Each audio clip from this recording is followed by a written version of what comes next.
방구석 모의 토론 시작하겠습니다. 올해로 벌써 온 국민에게 AI에 대한 관심을 고취시킨 이세돌 구단과 알파고의 대국이 치러진 지 3년이란 시간이 흘렀습니다. 여기서 AI란 기계로부터 만들어진 지능을 뜻하는데요. 이 용어는 1956년 미국 다트머스 대학에 있던 존 메카시 교수가 처음 사용한 단어입니다.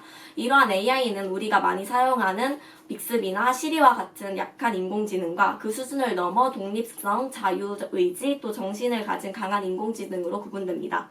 이 중 현재 연구 단계이지만 앞으로 널리 통용될 것으로 전망되고 있는 강한 인공지능이 인간의 수준, 아니 그 수준을 넘어설 수도 있을 것이라고 전망되어 많은 논란이 되고 있습니다.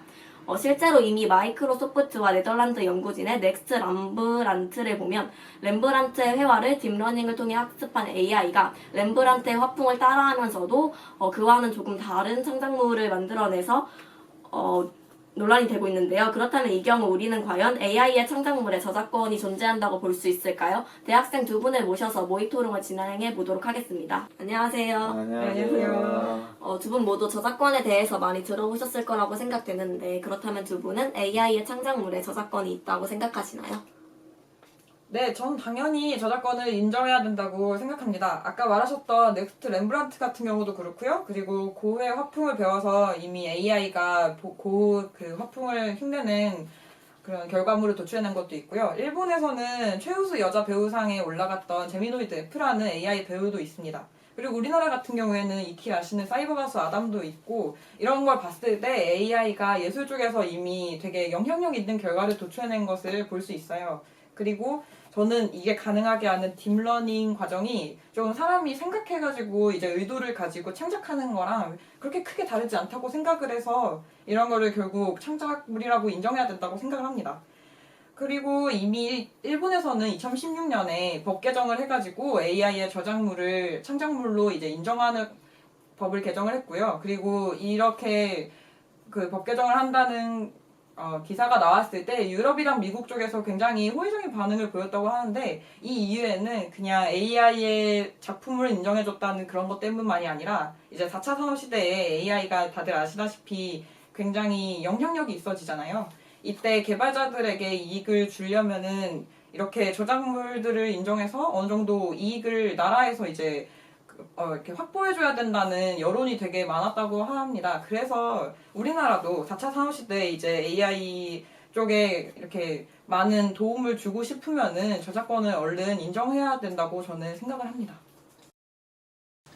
네, 그 회원님의 의견에 대해서 동의도 하는데 일단 그런 여론이랑 뭐 세계적인 동향에 대해서는 이제 뭐 그런 게 있겠지만 저희 우리나라에서 법률을 보면은 저작권법에서 저작물은 인간의 사상 또는 감정을 담은 창작물이라고 얘기했어요. 근데 저희가 일단 지금 AI를 통해서 예술작품 만들 때는 예술계랑 과학계에서 협업을 해가지고 그 사람들이 있어야만 AI가 예술작품을 만들어낼 수 있는데, 저희가 말하는 그 저작물이란 정의에서 인간의 사상 또는 감정인데 그러면 AI는 그냥 도구로서밖에 작용 못한다고 생각하거든요. 그러면은 과연 AI가 만들어낸 작품이 순수하게 AI만의 작품이라고 말할 수 있는지 그건 좀 의문이 들어요. 네, 저도 어느 정도 그 말에는 동의를 하는데, 이거는 조금 AI 이제 기술의 발전을 조금 고려를 해야 된다고 생각합니다. 현재는 딥러닝 과정이 되게 많은 연구진을 필요로 하는 게 맞기는 해요. 그런데 이게 솔직히 사람도 어느 정도 창작을 이제 하기 위해서는 교육 과정을 밟아가야 되는 것처럼 AI도 지금 아직은 초창기이기 때문에 그런 거라고 생각을 하고요.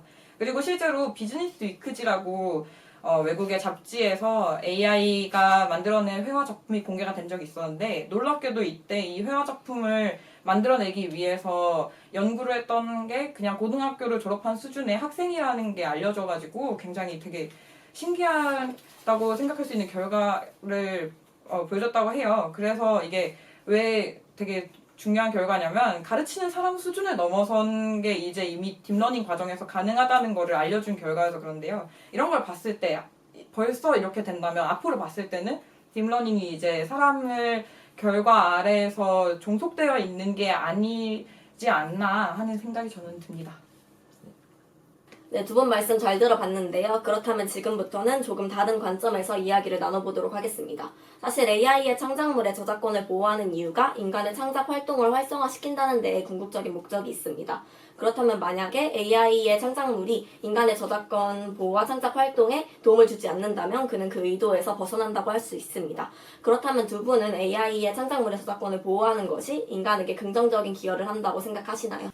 네, 당연하죠. 저는 이미 AI의 창작 활동이 인간 창작 활동에 굉장히 도움을 주고 있고, 이건 좀 증명된 바가 있다고 생각을 합니다. 2016년에 개봉했던 로그원 스타워즈 시리즈 같은 경우에는 그때 당시에 이미 1994년도에 돌아가셨던 피터 컷이라는 배우분의 연기가 나오고 있는데, 이 경우는 1977년에 그 피터 커싱 배우분이 촬영을 했던 거를 가지고 이제 AI가 CG 작업을 거쳐서 등장을 하게 한 걸로 밝혀졌습니다. 이런 거를 보면은 이미 AI의 기술이 인간이 그냥 창작 활동 자체에만 신경을 쓸 수 있도록 되게 도움을 많이 주고 있는 걸 볼 수 있고요. 그리고 예술계 쪽이 아니라 지진이나 태풍 예측 같은 경우에도 이미 AI가 굉장히 많은 도움을 주고 있고요. 그리고 예술 같은 경우에는 외국에 있는 그 기업에서 한 자동 작곡 시스템이라는 게 있어요. 이런 걸 보면은 아직은 보편화가 되진 않았지만 AI의 창작 활동이 인간 창작 활동에 굉장히 많은 도움을 주고 있는 것을 볼 수 있습니다. 네, 그런 그 기술들이 저희 인간 창작 활동에 도움이 되는 거 맞는데 그런 이제 사람들이 그걸 기술을 받아들이냐 안 받아들이냐가 이제 문제인 것 같아요. 그래서 이거 예를 들면은 영국에 옛날 러다이트 운동이 있는데 그게 이제 산업혁명이 일어나면서 이제 기계들이 만들어지면서 공장이 이제 인간들이 할 수 있는 일들을 이게 기계들이 대체하는 이게 사건이 있었는데요.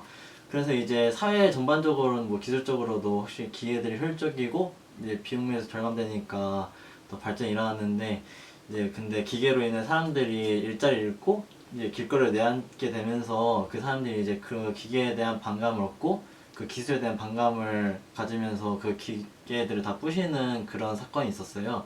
그래서 예술은 이게 인간들이 자신의 절대 고유의 영역이라고 생각을 했는데 그런 AI의 창작성이 이제 발전하면서 그런 인간의 그 고유 영역인 예술까지 뺏어가면은 그게 인간 창작에 도움이 되는 게 아니라 오히려 인간들의 창작을 더 없애는 역할을 할 것 같아요. 그리고 이런 AI 저작권을 인정하자는 게 저희가 이제 산업적으로 AI를 더 발전시키자는 건데 애초부터 이런 인간들의 반감이나 거부감이 있으면은 그런 산업이 발전할 수 있을까 저는 또 의문이 들어요. 네, 저도 어느 정도 동의는 하는데 이게 창작자 입장에서 되게 많이 이야기를 하시고 계시잖아요. 저는 수요자 입장에서 좀 봐야 되지 않을까 싶어요. 2017년에 영국 런던에서 있었던 크리스티지라는 경매에서 AI 작가인 에드먼드 벨람이라는 가상의 작가가 작품을 출품한 적이 있었는데 이때 작품 낙찰이 얼마에 됐었냐면은 예상했던 가격의 45배나 높은 가격에서 낙찰이 됐다고 합니다. 이게 하나로 따지면은 거의 약 4억 정도에 달한다고 하던데 이런 것도 보면은 굉장히 대중의 이미 수요를 되게 충족을 많이 시키고 있다고 볼 수 있고 또 다른 경우 같은 경우에는 일본에서 AI가 쓴 소설이 그 일본 문학상의 1차 통과를 한 적이 있다고 하는데 이런 것도 봤을 때는 인간이 생각하는 예술성도 AI가 어느 정도 충족을 시킨다고 생각합니다. 그리고 이런 거를 생각해 봤을 때는 이미 대중들이 예술을 사랑하고 그렇지만 그런 거 이상의 수요를 또 이끌어낼 수 있는 긍정적인 영향이 있다고 생각을 하고요.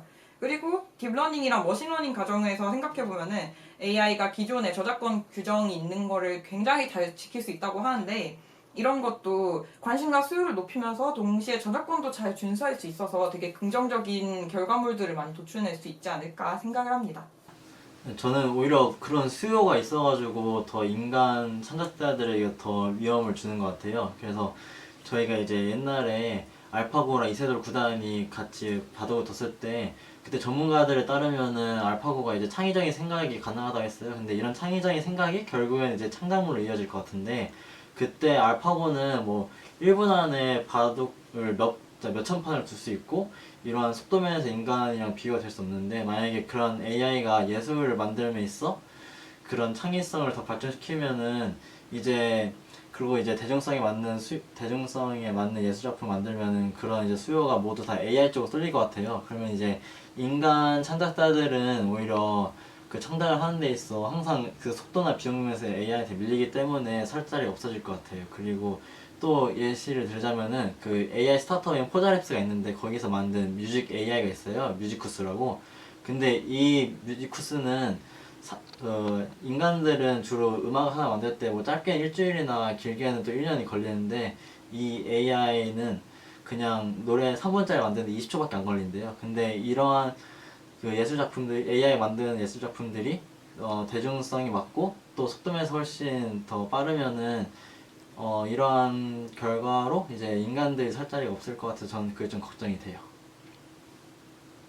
네, 두 번 말씀 잘 들었습니다. 아무래도 AI 기술에 대해서 자세히 알려진 바는 별로 없지만 또 빠르게 발전하고 있다는 소식만 들려오니까 아무래도 논란이 더 많을 수밖에 없는 것 같습니다. 그래도 지금까지 AI 시대가 도래하고 있는 만큼 고민을 함께 나눠볼 수 있어서 유익한 시간이었던 것 같습니다. 감사합니다. 네.